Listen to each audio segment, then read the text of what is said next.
Hello అండి, అందరికీ నమస్తే. ఈ దీపావళికి మీరు కేదారేశ్వర వ్రతం చేసుకునే అందరికీ కూడా ఈ గుమ్మడికాయ కూర ఎలా తయారు చేసుకోవాలో నేను ఇప్పుడు చూపిస్తున్నాను. ఇందులో ఉల్లిపాయలు కానీ అల్లం వెల్లుల్లి పేస్ట్ కానీ ఎటువంటి పదార్థాలు వేయకుండా సింపుల్గా ఎలా తయారు చేసుకోవాలో నేను ఇప్పుడు చూపిస్తున్నానండి. ఒకసారి ట్రై చేయండి, చాలా బాగుంటుంది. నేను చేసినట్టుగా ట్రై చేయండి. ముందుగా మీరు గుమ్మడికాయని శుభ్రంగా కడిగి గింజలన్నీ తీసేసి, మీరు అంటే ఓన్లీ గింజలు మాత్రమే తీయండి, లోపల గుజ్జు మాత్రం తీయకుండా ఇలా ముక్కలు చిన్న చిన్న ముక్కలుగా కట్ చేసుకోండి.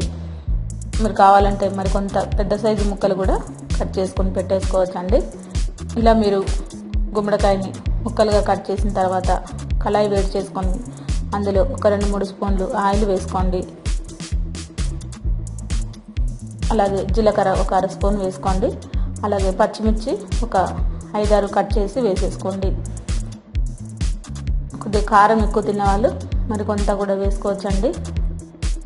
దీంట్లో అల్లం వెల్లుల్లి పేస్ట్ కానీ ఉల్లిపాయలు కానీ ఇలాంటివి కూడా దేవుడికి వ్రతం చేసుకునే వాళ్ళు అల్లం పేస్ట్ కానీ ఆనియన్స్ కానీ వాడకూడదు కదండి. అలాగే మీరు ఈ పచ్చిమిర్చి అలాగే పసుపు జీలకర్ర బెల్లం కారం ఉప్పు అంతే అండి. ఇందులో ఏమి వేయకుండా ఈ గుమ్మడికాయ కూరని మనం తయారు చేసుకోవచ్చు.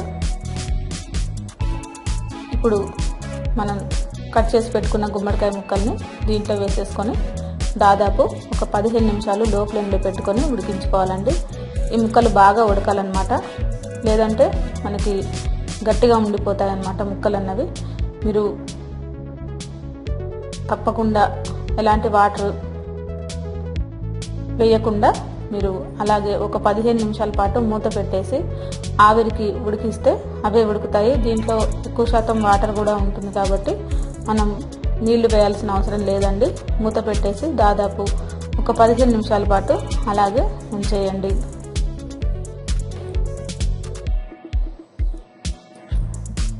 చూసారు కదా, ఈ విధంగా మనకి ఆవిరితోని ఉడుకుతూ ఉంటాయి. మధ్య మధ్యలో కలుపుతూ మీరు చూస్తూ ఉండండి, ముక్కలు ఉడకాయలేదో మనకి తెలుస్తూ ఉంటుంది.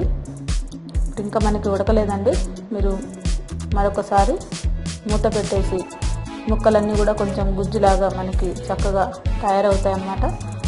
అంతవరకు మనం ఉడికించుకోవాలి. ఇప్పుడు దీంట్లో సరిపడంత ఉప్పు వేసుకోండి. ఉప్పు అన్నిటికి కూడా ముక్కలన్నిటికి కూడా పట్టేలాగా కలిపేసి మీరు మరొకసారి మూత పెట్టేసి ఉడికిస్తే త్వరగా ఉడికిపోతాయి. ఈ గుమ్మడికాయలో ఉండే వాటరే సరిపోతుందండి. మరొకసారి మూత పెట్టి ఉడికించుకోండి. ముక్కలన్నీ ఉడికిపోయాయండి. చూసారు కదా, ఈ విధంగా మనకి చక్కగా మెత్తగా ఉడికినట్టు కూడా కనిపిస్తూ ఉంటుంది, మనకు అందాజ తెలిసిపోతూ ఉంటుంది ఉడికాయో లేదో. ఇప్పుడు మీరు దీంట్లో కారం సరిపడంత కారం వేసేసుకోండి. అలాగే బెల్లం కూడా వేసుకోండి దీంట్లోనే. మీరు ఎక్కువ స్వీట్ తినేవాళ్ళు ఎక్కువ బెల్లం వేసుకోవచ్చండి. మనం ఇది కూరలాగా తయారు చేసుకుంటున్నాం కాబట్టి కొద్దిగా బెల్లం మాత్రం తక్కువగా వేసుకోవాలి. అలాగే కారం కూడా మీరు సరిపడంత మీ ఇష్టమైనంత కూడా వేసుకోవచ్చు. ఇంతే వేయాలని ఏం లేదండి. మీరు ఘాటు తక్కువగా తినేవాళ్ళు 1 స్పూనే వేసుకోవచ్చు. నేను ఇప్పుడు చిన్న స్పూన్తోనే 2 స్పూన్లు వేసాను. దీంట్లో కొద్దిగా బెల్లం వేసుకోండి. ఈ బెల్లం కూడా మీరు అవసరమైతేనే వేసుకోవచ్చు అండి, లేదంటే అవాయిడ్ చేయొచ్చు. కానీ వేస్తేనే టేస్ట్ అన్నది చాలా బాగుంటుంది.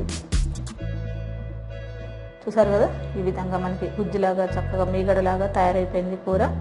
ఇది మనకి దాదాపు ఒక 15 నిమిషాలు మాత్రం పడుతుందండి ఉడకడానికి. లో ఫ్లేమ్లోనే పెట్టుకొని ఉడికించుకోండి. మరికొంత ఉప్పు సరిపోకపోతే వేసుకోవచ్చు, లేదంటే మీరు టేస్ట్ని బట్టి కూడా, మనం టేస్ట్ చూడం కాబట్టి అందాజ కూడా వేసేసుకోవచ్చండి. ఇది మనకి రెడీ అయిపోయింది. ఇంతకంటే ఇందులో ఏమి వేయకండి. మీరు ఒకవేళ వ్రతం చేసుకునే వాళ్ళు మాత్రమే ఇలా తయారు చేసుకోవాలి, లేదంటే మీరు అల్లం వెల్లుల్లి పేస్టు ఆనియన్స్ అన్నీ కూడా వేసుకొని కూడా ఈ గుమ్మడికాయ కూర తయారు చేసుకోవచ్చు. మీ అందరికీ తప్పకుండా నచ్చే ఉంటుంది అనుకుంటున్నాను. ఒకసారి ట్రై చేయండి. రైస్లోకైనా రోటీలోకైనా చాలా బాగుంటుంది. పుట్టి ముక్కలు తిన్నా కానీ చాలా బాగుంటుంది.